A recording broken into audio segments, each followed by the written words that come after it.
नमस्कार बच्चों, मैं आशुतोष कुमार आज आपके लिए लेकर के आया हूँ ग्रामर का एक टॉपिक वाच्य परिवर्तन। तो चलिए जानते हैं कि क्या होता है वाच्य और वाच्य परिवर्तन क्या है। देखिए बच्चों, सबसे पहले इसको जानने से पहले हमें ये जानना सबसे ज़्यादा ज़रूरी है कि वाच्य आखिर क्या होता है। ये कोई नई बात नहीं है आपके लिए। इंग्लिश में भी आप इसको पढ़ चुके हैं एक्टिव वॉइस और पैसिव वॉइस के नाम से, और हिंदी में भी आप इसको पढ़ते हैं वाच्य परिवर्तन के नाम से ही। तो आखिर क्या होता है वाच्य? वाच्य आखिर कहते किसे हैं, सबसे पहले ये समझना बहुत ज़रूरी है। तो देखिए बच्चों, वाच्य मतलब है किसी भी सेंटेंस को बोलने का तरीका। किसी भी सेंटेंस को आप अलग अलग तरीके से बोल सकते हैं, बस यही वाच्य है कि आप उसको किस तरह से बोल रहे हैं।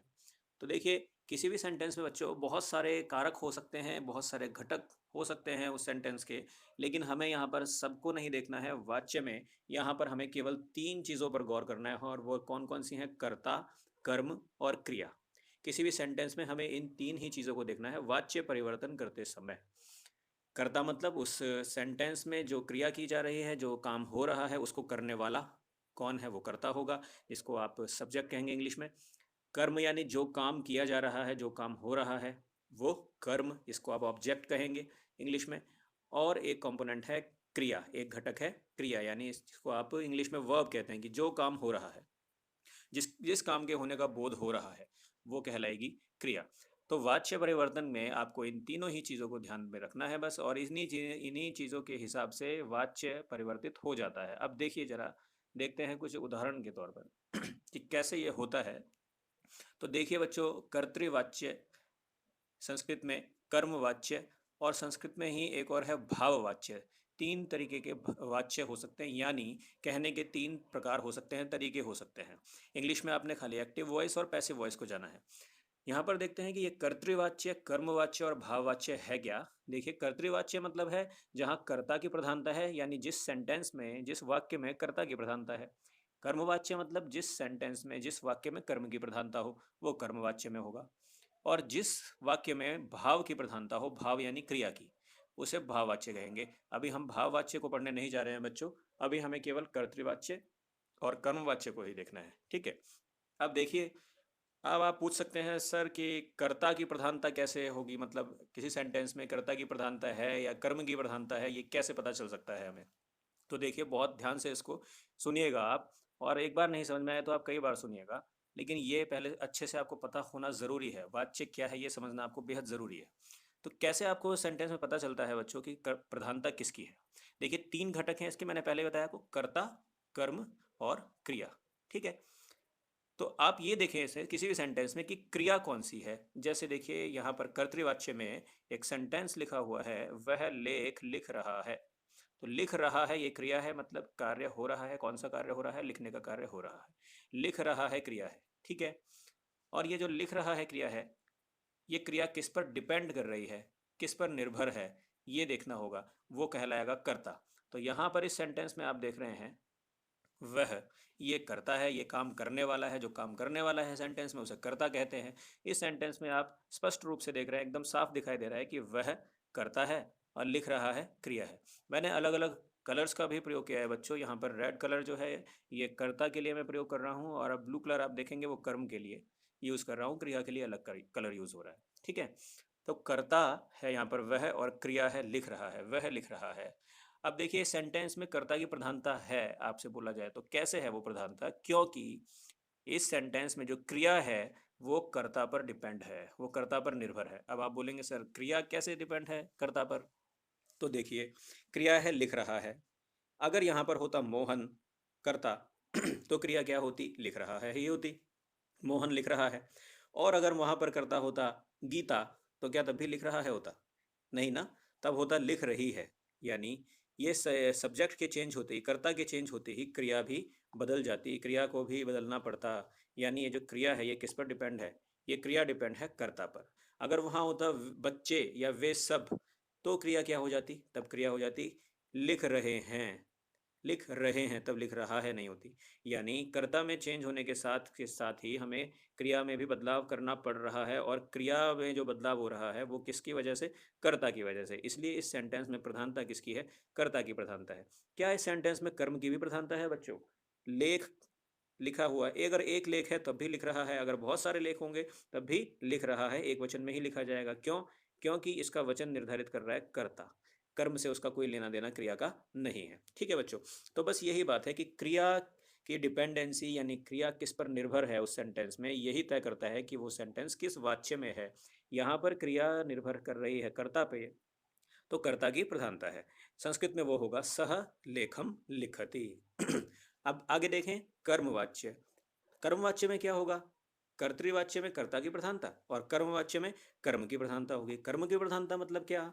कर्म की प्रधानता मतलब ये कि अब कर्मवाच्य में जो क्रिया होगी, यहाँ पर लिखने की जो क्रिया है, लिखा जा रहा है, वो डिपेंड किस पे होगी? अब वो कर्ता पर डिपेंड नहीं होगी, अब वो डिपेंड होगी किस पर? लेख पर। ठीक है, देखिए जैसे एग्जाम्पल, उसके द्वारा लेख लिखा जा रहा है, लेख लिखा जा रहा है। और अगर ये लेख ना होता बच्चों, ये होता पुस्तक, तो क्या होता? पुस्तक लिखी जा रही है, चेंज हो जाती क्रिया या नहीं? बिल्कुल चेंज हो जाती है ना। तो क्रिया किसकी वजह से चेंज होगी? यहाँ पर इस सेंटेंस में चेंज होगी कर्म की वजह से। अब यहाँ पर कर्ता की वजह से ये बदल नहीं रही है, तो इसका मतलब ये हुआ कि इस सेंटेंस में कर्म की प्रधानता है, और कर्म की प्रधानता है तो ये है कर्मवाच्य। संस्कृत में उसको लिखने का तरीका तेन लेखः लिख्यते ऐसे है, इसको हम आगे देखेंगे अभी। तो बच्चों अभी तक आपको ये तो समझ में बिल्कुल अच्छे से आ गया होगा कि क्या होता है कर्तृवाच्य और क्या होता है कर्मवाच्य।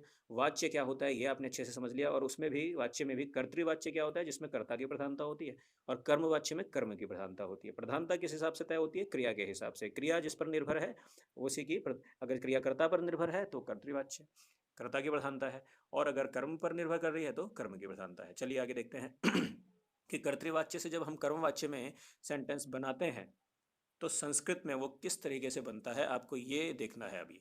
कर्तृवाच्य में आइए देखते हैं। सबसे पहले देखिए कर्तृवाच्य में कर्ता, कर्म और क्रिया, और यहाँ पर क्रिया किस पर डिपेंड होगी बच्चों? कर्ता पर। जैसे देखिए सह, और ये तऊ भी हो सकता है, ते भी हो सकता है। सह मतलब वह, वे दोनों, वे सब। ठीक है, एक वचन, द्विवचन, बहुवचन। वह लेख को लिख रहा है, सह लेखम लिखति। ये देखिए, ठीक है, यहाँ पर जो लिखति है ये डिपेंड किस पर है? ये क्रिया किस पर डिपेंड कर रही है? सह पे, क्योंकि वो एक वचन है इसलिए लिखति। अगर ये होता तऊ, वे दोनों लेख को लिख रहे हैं, तो सेंटेंस क्या होता? लिखतः, तऊ लेखम लिखतः। और अगर ये होता बहुवचन यानी ते, वे सब लेख को लेखम, तो क्रिया क्या होती? लिखंती, ते लेखम लिखंती, वे सब लेख को लिख रहे हैं।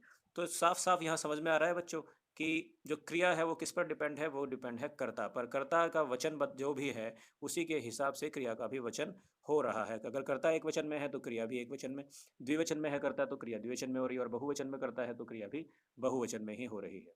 चलिए अब आगे देखते हैं देखते हैं कि कर्मवाच्य में क्या परिवर्तन होता है।